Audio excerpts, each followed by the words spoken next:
Become a mafia boss at 26. Continuously run his family for over 30 years. Never once in that time without going to jail.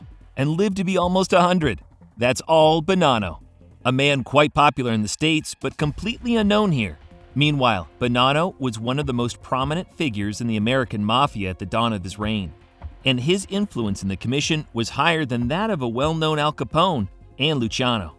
Joe was the epitome of a true mafia. Minimum publicity, maximum power. So, if you're interested in hearing the story of the youngest boss of the American Mafia, then meet Joseph Bonanno on the other side of the law. Today, I would like to remind you about the turn-based collectible RPG and fantasy setting Raid Shadow Legends, which we recently talked about. If you haven't had a chance to pick up those cool bonuses, hurry up!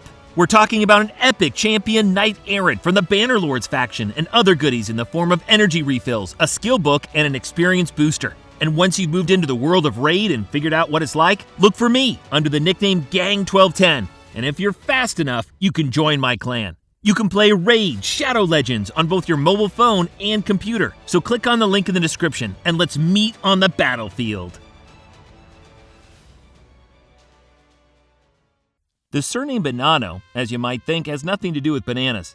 The literal translation from Italian means good year, a more adapted understanding of good time. And at the beginning of the last century, in the Castellamare region of Sicily, the surname also meant belonging to one of the key borgata of local men of honor. Both Joseph's grandfather and father were in the mafia, moreover, headed their clans, so Peppino, as Joe will still be called, was born in a kind of analog of a noble family, giving him certain advantages in this secret society.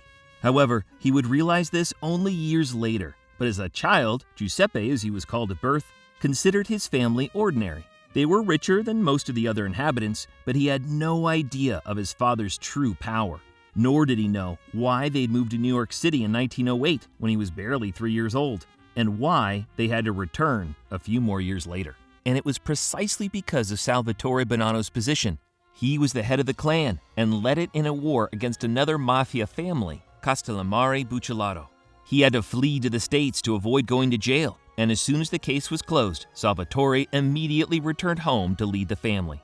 Joe, on the other hand, was not involved in any of these squabbles. He was an ordinary, carefree child. However, in 1915, his father died of injuries sustained on the fields of the First World War, and 5 years later his mother died, and Bonanno Jr. had to grow up very quickly. His guardianship was taken over by his uncle, Stefano Magaddino. Not to be confused with the Buffalo boss of the same name, they are different people. At the relatives, Joe will live until his adulthood, and then move to Palermo, entering the Maritime Academy there. Thanks to the prosperity of his parents, he did not have to work. The estate, which came under the management of his uncle, brought enough that Bonanno could devote all of his time to training, which he really liked. He dreamed of becoming a captain and sailing his ship to far and near. However, even here, he faced difficulties and disappointments. It was 1924, the third year of training. The cherished diploma was already looming before his eyes, but everything was spoiled by the Italian fascists who took power in the country into their own hands. No, the repression of the people of honor has nothing to do with it. In full measure, they will begin afterwards. And Bonanno himself could not worry about it then. He was a cadet, not a mafioso. The obstacle that stood between him and the final exam was a black tunic. Literally. The fascists had lowered an order that students at Palermo Naval Academy must change their tunics from white to black. Bonanno, already disliking fascist rhetoric, refused to obey this and whipped up the rest of the course to do so. Gradually, of course, the protest among the students began to diminish, and they began to be threatened with expulsion, and black replaced white. And 7 of the cadets who never gave up their principles were suspended for 3 months, giving them time to think and return in clothes whose palette would better suit the mood of the country. Bonanno was among them, and he wasn't going to think about anything. Hot Sicilian blood, mixed with youthful maximalism and pride inherited from his father, did not give any chance to return to a place where he was forced to impose someone else's will. Joseph was now not destined to realize his childhood dream of becoming a ship captain. However, no one forbade him to find a new one, and he decided to do it outside of Sicily.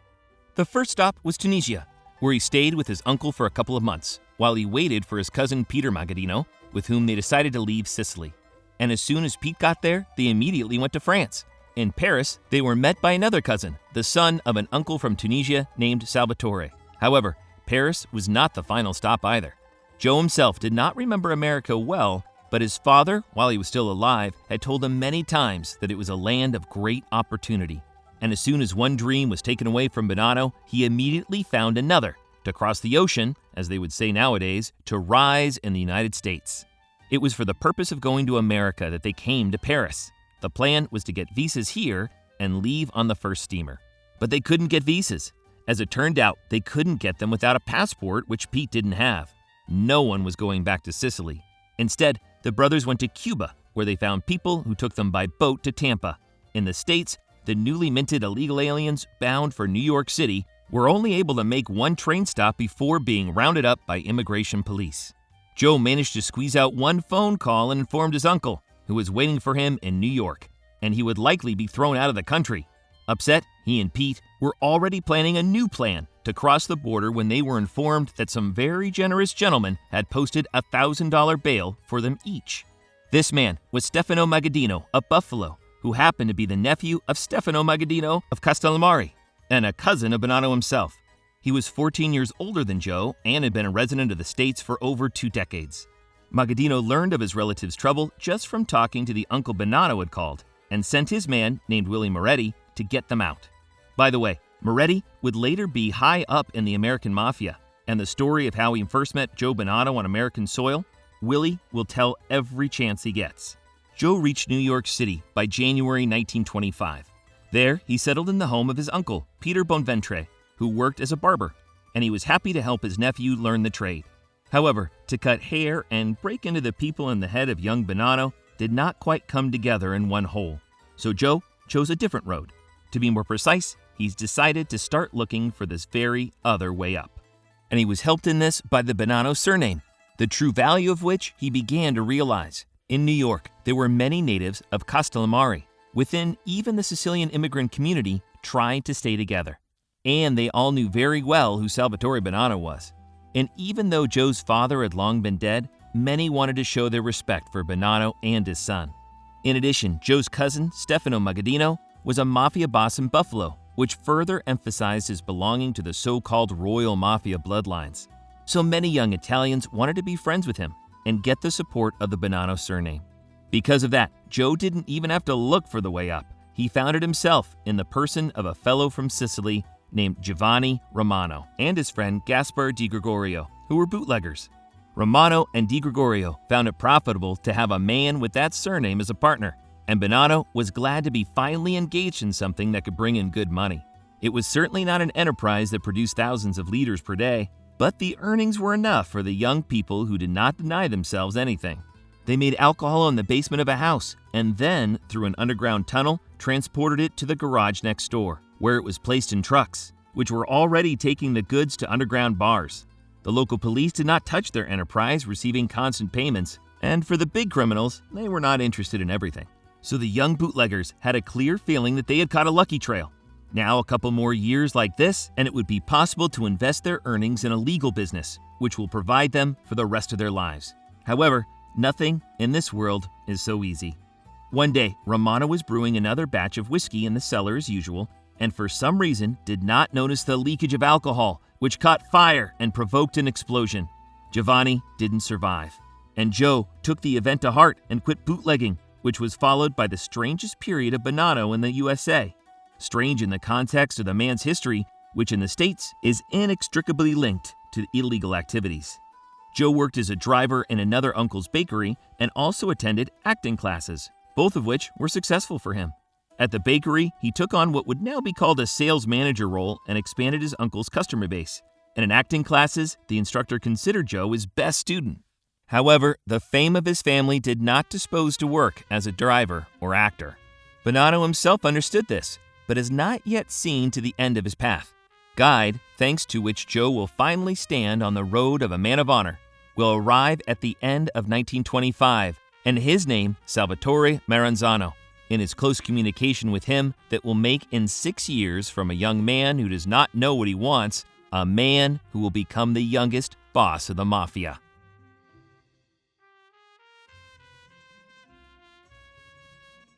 I want to ask you to take your mind off the video for a moment and look at this cool print I made for you. If you like it, you can buy any product you like by clicking the link in the description. And of course, every item you purchase contributes to the growth and advancement of the channel.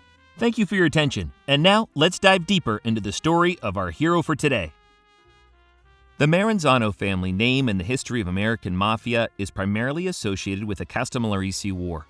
However, in this video, I will not touch on its entire chronology, as I've already done it several times in my videos and do not want to repeat myself again. Instead, if you don't know the history of the Castellammarese War, I suggest you pause this video, follow the link in the description, and watch the full history of this conflict, which I covered in the video about the birth of the American Mafia. Then come back here and continue watching with a full understanding of what it's all about. Joe Bonanno first met Maranzano in America at a dinner to celebrate his arrival in the States. Salvatore fled the fascists who repressed men of honor in Italy and settled in New York, among the other natives of the Castellammarese. In Sicily, he fought against Buccellato, along with Salvatore Bonanno and Stefano Magaddino, so Joe knew him from early childhood. Maranzano then moved to Palermo, but even there, they saw each other from time to time. When Uncle Stefano came to visit Joe at the Naval Academy, they went to Salvatore's office together. In America, however, this acquaintance took on a different, more intimate form. Maranzano saw in Bonanno leadership qualities, abilities that allowed his father to manage the clan in Sicily, and Joe, in turn, saw in Salvatore the example of a leader, which he wanted to look up to. The puzzle came together, and the men began to spend more and more time together. At first, it was the usual social events like going to the movies or dinner, but very soon, everything turned into a business plan. Maranzano invited Joe to work for him, and Bonanno gladly agreed. Salvatore put his protege in charge of the bootlegging business, and apparently, the moral trauma of the previous incident with illegal alcohol was already forgotten, for Joe began to work with great enthusiasm. He was responsible for overseeing all the distilleries, including upstate and Pennsylvania, and solving any problems that arose. Ingredient supply disruptions, Joe was on his way to solve it. Competitors set fire to the shop, Joe goes to find and punish these people. Stolen cars with goods, Joe goes to find and return them. The hustle and bustle of Bonanno's work was notorious, but it paid off well, both financially and reputationally.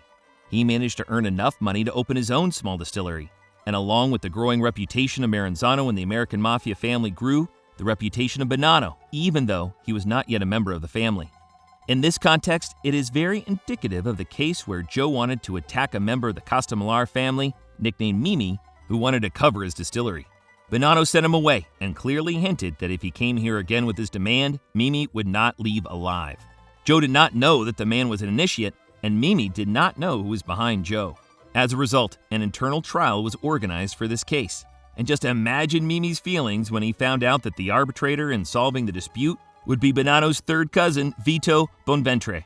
And so to speak, the lawyers were Buffalo Mafia boss Stefano Magaddino and rapidly gaining weight among the Castellammarese of New York, Salvatore Maranzano. It could be said that he was defended by the most prominent Castellammarese in the American Mafia. After this case, even those in the family who previously did not know the surname Bonanno realized that Joe occupies an extremely privileged position, and his further official admission to the family was more of a formality rather than carried a significant change in status. Bonanno, in time, became a kind of squire to Maranzano, one of his closest advisors and subordinates, so that when the power of Salvatore grew, then also grew the power of Bonanno. Joe's status as Maranzano's confidant was further established during the Castellammarese War. When Salvatore was killed, Joe was one of the prime candidates to take over as boss. First, many had heard of his father and knew how respected the Bonanno family name was. Second, in Buffalo, he was backed by Magaddino, who had a lot of influence in the Castellammarese in the States. Well, third, many, like Maranzano during his lifetime, saw Bonanno as having leadership qualities. All of these combined factors and allowed Joe to become the youngest boss in the history of the American Mafia, but it was Maranzano's patronage that led him to be considered as boss at all. And it just so happened that the death of his teacher was the lever to the final rise. Maranzano could not leave the war, for which he paid.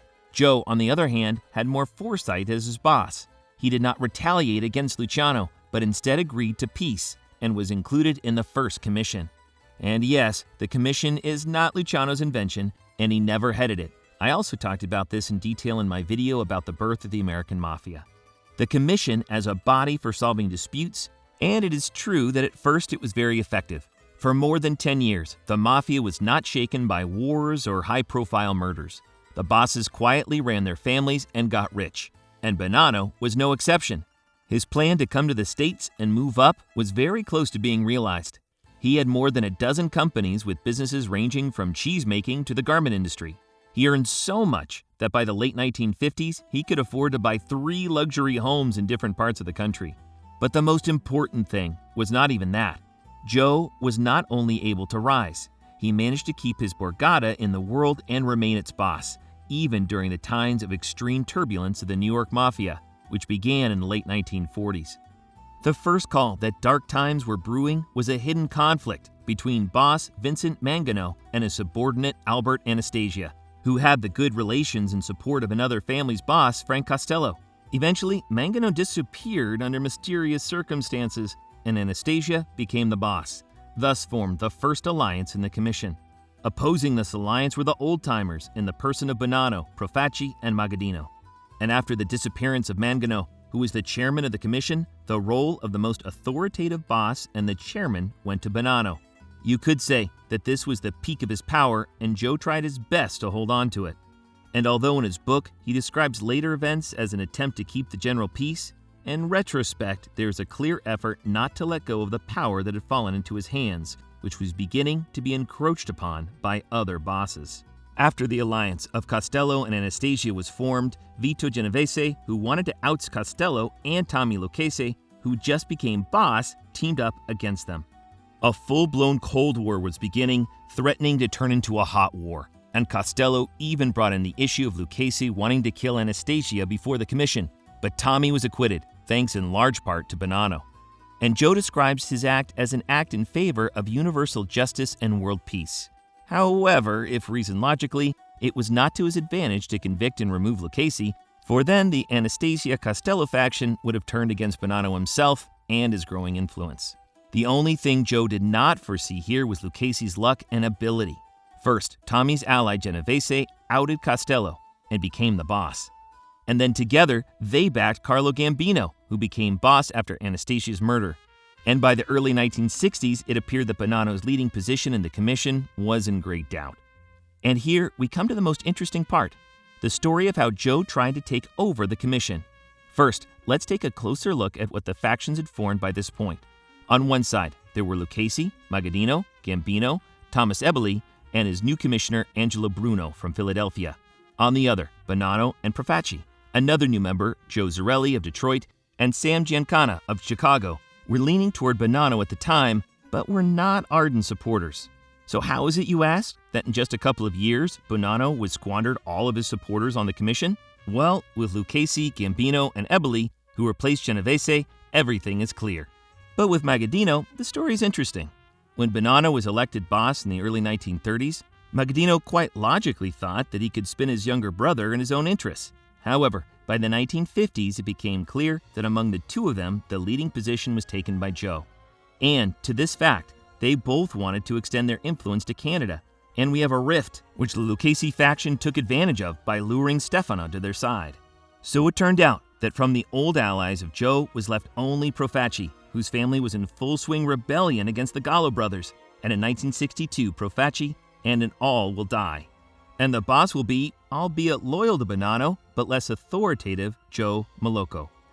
What was Bonanno to do in such a situation? Accept it? Leave? Or maybe try to organize a coup? As Joe states in his autobiography, he chose the first option, and then began to prepare for the second option, except that all other sources say the opposite. Who's to believe in this case? I suggest you choose for yourself, and I will only present both versions of the same events that happened next, leading, nevertheless, to the same outcome. The generally accepted version is that Joe decided to regain control of the commission by killing Lucchese, Gambino, and Magaddino. It derives primarily from the authorities' data, and especially from the wiretaps of the family's New Jersey's boss, Sam DeCavalcante. When Profaci died and Malocco took over the family, Joe offered to get rid of him, leaving him alone to deal with the rebellion of the Gallo brothers, the leaders of the commission. Malocco subscribed to this idea and involved in his plans a man named Joe Colombo, who betrayed him and told of the conspiracy of the commission. At a hearing on the case, the commission kept Malaco alive, but he still died of natural causes a year later. Bonanno, he did not give out at those hearings, but everyone understood everything. Joe himself could not be summoned. He avoided the event by all means.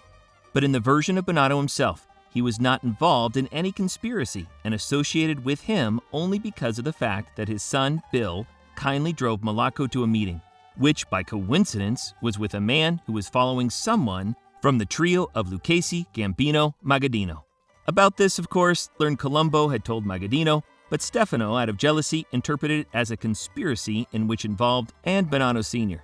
Well, and then everything is exactly the same. Malaco confesses, but no one believes that he acted alone. Joe then lives in Arizona for a while and then goes, in his version, to travel and contact for legitimate business in Canada, and in the version pushed to everyone by Magaddino to encroach on his territory. In the end, Bonanno succeeds at neither, and he is locked up in Canadian jail on charges of perjury while applying for an immigration card.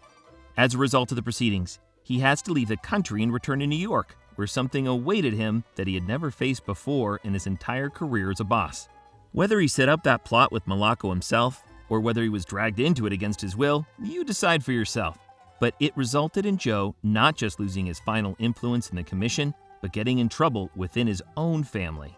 Until his return from Canada in 1964, the family was run by Joni Morales, who informed Bonanno that Joan Tartamella, the former consigliere at the time, could no longer hold his position due to health reasons.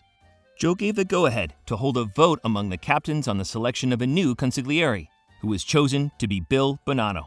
Whether it was Joe's patronage or the majority really electing Bill, it is hard to say now, but it is impossible to argue with the fact that there was a group dissatisfied with this decision, and this faction was led by Gaspar Di Gregorio, former son-in-law of Magaddino, who naturally supported him in this. Stefano convinced the commission that Joseph Bonanno was not worthy to lead his family.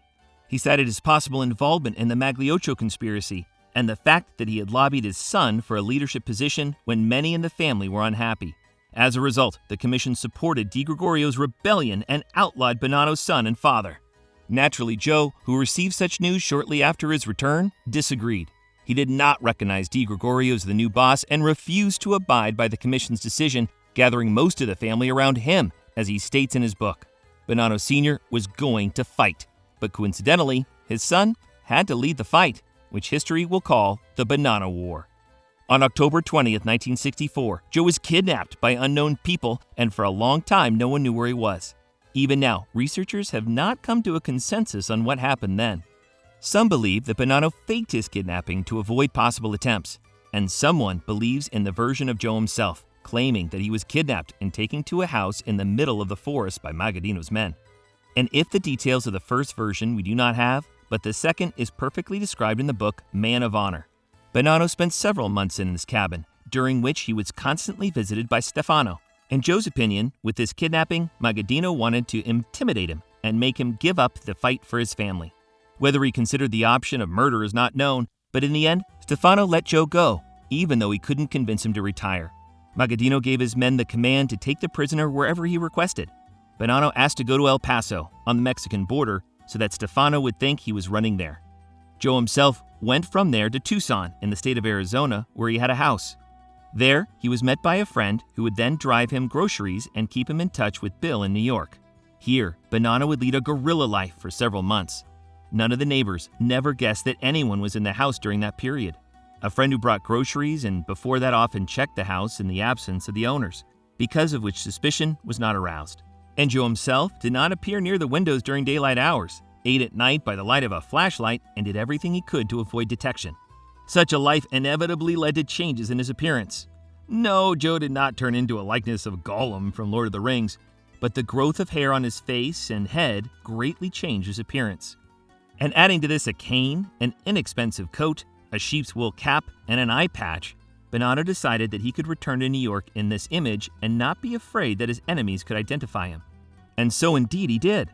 When Joe secretly returned, he set up a meeting with Johnny Morales, the leader of the group that had backed Bonanno. Morales didn't recognize his boss until he spoke to him. Joe told him at the meeting that he had no plans to announce his return yet and would live covertly for a while to assess the situation from the outside. The reason for coming out of hiding was the assassination attempt on his son. DiGregorio set up a meeting with Morales to supposedly negotiate terms of peace between the two factions. After all the time Joe had been on the run, the two camps had been at war and occasionally shot at each other. Morales couldn't go, and Bill Bonanno went instead, and what awaited him there was not a negotiation, but machine gun fire on the approach to the house. Fortunately, no one was hurt, but Joe decided that the situation was getting too hot, and there was no point in hiding any longer. Back to business, Bonanno's first order of business was to talk to the commission, letting them know that he didn't want a war with anyone outside the family and would handle his own affairs. The bosses heard his offer, but continued to support the opposing group, where, instead of the ailing DiGregorio, Paul Sciacca became the leader. However, the storm had already raged so badly that even an old, experienced captain like Joe Bonanno could not bring his ship to the dock. For over a year, he tried to unite the men under his command, but the rebel group, as well as the commission, no longer recognized him as the boss. And finally, in 1968, after the third heart attack of his life, Bonanno decided to retire from the business. His son Bill similarly left the family, the strife in which would continue long after their departure. But Joe had a second front. The authorities were anxious to put him in jail, and they didn't care whether he resigned or not. Bonanno was a mob boss, and the hunt for such people in the second half of the 20th century in the States was comparable to witch hunts in the Middle Ages.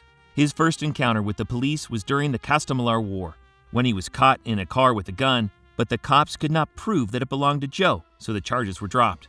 By the way, after that incident, Bonanno was first in the papers. He was called Al Capone's man because of the fact that the Thompson submachine guns found in his car were most often used by the Chicago gangster. But Joe's real trouble with the law began after a meeting in Appalachian, where the mob bosses from all over the country gathered. This meeting was covered by the police and was publicized in the media, becoming a shock to the public and bringing the problem of the mafia to the forefront. In general, Bonanno was against this convention. When he was preparing, Joe was in Italy and learned about it after returning to the States, and it wasn't good for Bonanno. Genovese and Lucchese took advantage of his departure and staged a coup. Vito became the boss of his family, forcing Costello out.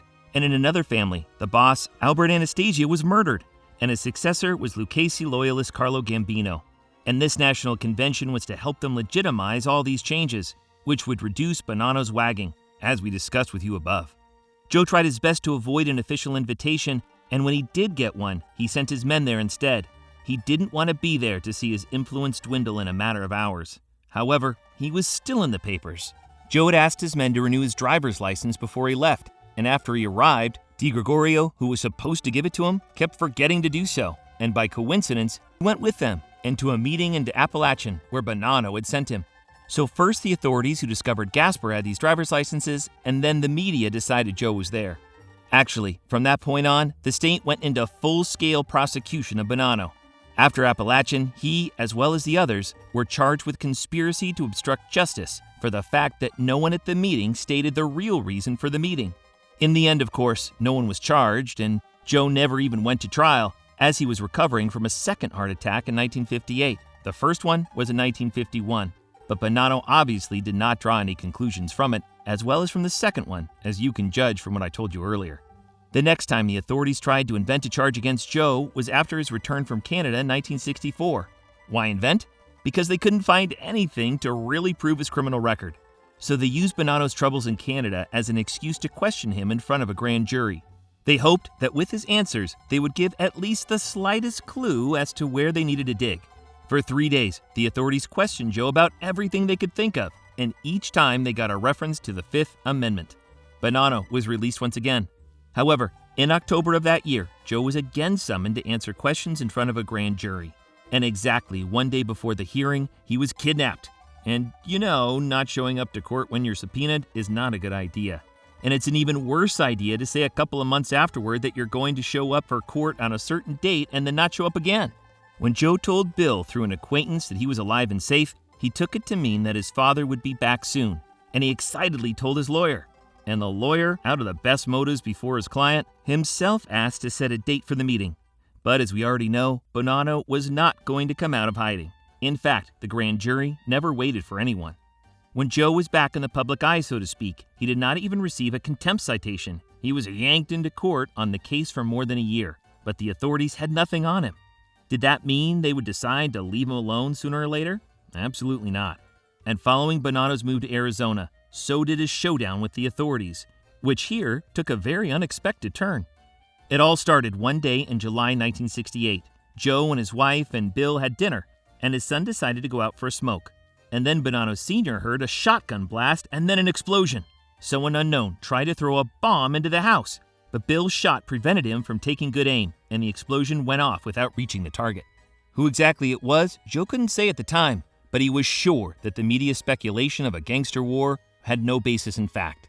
Similar incidents happened to several other mobsters living in Tucson, but Bonanno was adamant that he had never asked anyone to throw bombs at them, nor did he believe they had done such a thing.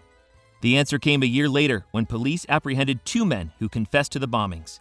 As it turned out, FBI agent David Hale was behind the whole thing and had set these men and a few others up to, as he told them, cleanse the city of the mob. The plan was for them to set off explosions in the homes of several gangsters living in Tucson, which would lead to conflict and their self-destruction. As a result, the bombers were jailed and Hale was just fired. And what do you think? Maybe now that their agent tried to either kill or frame Joe Bonanno for a crime spree, the authorities have gotten off his back? Oh no, they're just getting the hang of it. The FBI recruited a friend of his son Joseph's named David Hill, who managed to sneak into Bonanno's home in Tucson and lived there with them for an extended period of time. And here again, he passed by. Studtick was only able to talk to the old fox into speculation about art and philosophy. He got no more information. The investigation, which finally managed to put Bonanno behind bars, began only in 1975 and lasted for 5 years. And do you know already how much the subject of this elusive Italian was itching the agency? As part of this investigation, there was a separate team of agents who were investigating Bonanno's trash every day during that time. That is, they would arrive early in the morning before the garbage truck. They would take the trash out of the bins and they would throw it in there, brought it with them so the garbage men wouldn't have any questions as to why the bins were empty every day. Then they'd take the trash apart and try to find anything that hinted at illegal activity. And you know what the fun part is? Joe was already writing his daily to-do list on a piece of paper, often in Sicilian dialect, which is different language than standard Italian, which often led to agents going off the wrong trail. For example, as it became known later, they found this note: "Call Titone and pay for the sanatore." Sanatore from Italian means to cut or kill, which made the agents think that Joe was reminding himself to call a man named Titone and pay him to kill. In fact, Bonanno really did have to call such a man, except he had to pay him for a cutting board, which is what the word sanatore still means in the Sicilian dialect. Or another time, they found a note that said, "Void, Bob Green." Agents interpreted this as a potential threat to journalist Bob Green, who had recently published a story about mobster Peter Licavoli. In fact, Joe reminded himself to write down his thoughts, that the memo was empty, not interesting or credible. Unbeknownst to him, the authorities had Green under 24-hour guard. In addition, during the investigation, a tracker was discreetly attached to Bonanno's car to track his movements. His cell phones were tapped. He was infiltrated by an undercover man named Lou Peters, who befriended his son, Bill, and through that friendship tried to reach Joe himself. And finally, the authorities were trying to connect him to his son's murky dealings in California. You know what the outcome of this 5-year witch hunt was? 5 years in prison for conspiracy to obstruct justice. Joe only served 1 year of that. Then, there's another 14 months because of a book called Man of Honor, in which Bonanno detailed the entire history of the American Mafia that he was able to catch. Joe would refuse to testify in the racketeering case that Giuliani was prosecuting. The prosecutor wanted to talk to him about the Mafia setup, and when Bonanno refused, he got jail time for obstruction of justice. It was only after that the authorities got off Joe's back, although, to tell the truth, the punishments were so far for a longtime leader of a criminal organization. After serving his time, Bonanno returned to his home in Arizona and lived quietly there among his children and grandchildren. He outlived virtually all of his friends and enemies, and despite numerous heart attacks, he managed to live to the age of 97, passing away only in 2002. This was the biography of Joseph Bonanno, a mobster who was one of the first to venture out on his own to tell his story. A story of an early rise, a painful fall, and a fortunate old age.